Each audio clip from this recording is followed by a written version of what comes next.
तो ये माताओं का दायित्व है बंधु। और माताओं का स्थान जो है हमारे सनातन धर्म में बहुत उच्च है। जैसे यदि हम कहते हैं सीता राम, तो पहले सीता कहते हैं, बाद में राम कहते हैं। हम कहते हैं राधे श्याम, तो पहले राधे कहते हैं, तब बाद में श्याम कहते हैं। पहले हम गौरी कहते हैं, तब जाकर के शंकर कहते हैं। तो पहले माताओं का स्थान है, बाद में पुरुषों का स्थान है।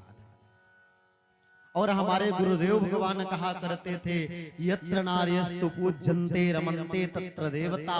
जहां पर नारियों का सम्मान होता है, नारियों की पूजा होती है, वहां पर देवता निवास करते हैं। और ये जो माताएं हैं ना, इनसे हमारे ना जाने कितने रिश्ते हैं। यही माता हमारी माता बन जाती है, यही माता हमारी पत्नी बन जाती है, यही माता हमारी बेटी बन जाती है, यही माता हमारी पुत्री बन जाती है, यही माता हमारी बहन बन जाती है, वही माता जो है हमारी मौसी बन जाती है, वही माता काकी बन जाती है, वही माता नानी बन जाती है। एक माता से कितने रिश्ते हैं बंधुओं। सृष्टि की उत्पत्ति का जो कारक बीज है वो माता से है। और यदि माता नहीं होगी ना, तो फिर जो है तो संसार की परिकल्पना नहीं की जा सकती।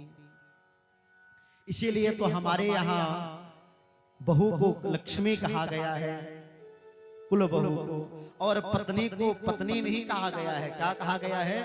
धर्म पत्नी। पति को धर्मपति नहीं कहा गया है, क्षमा कीजिएगा नगसर वासियों। पत्नियों को जो है धर्म पत्नी कहा गया है, क्योंकि धर्म का अधिकार हमें पत्नी से मिलता है। पत्नीरनो कथम धर्मः पत्नीर्नो यज्ञ संयोगः। बिना पत्नी के कोई यज्ञ नहीं होता, बिना पत्नी के कोई पूजा नहीं होती, बिना पत्नी के कोई अनुष्ठान नहीं होता, जब तक पत्नी को अपने दक्षिण भाग पर विराजित ना कर लो।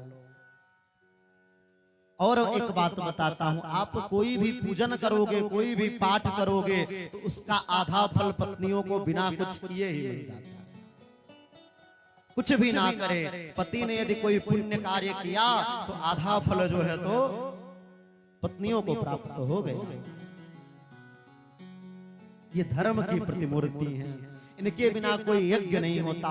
जब जगत का पिता जगदीश्वर पर ब्रह्म परमात्मा साक्षात ठाकुर जी भी, इस राम जी भी इस धराधाम पे आते हैं, तो सीता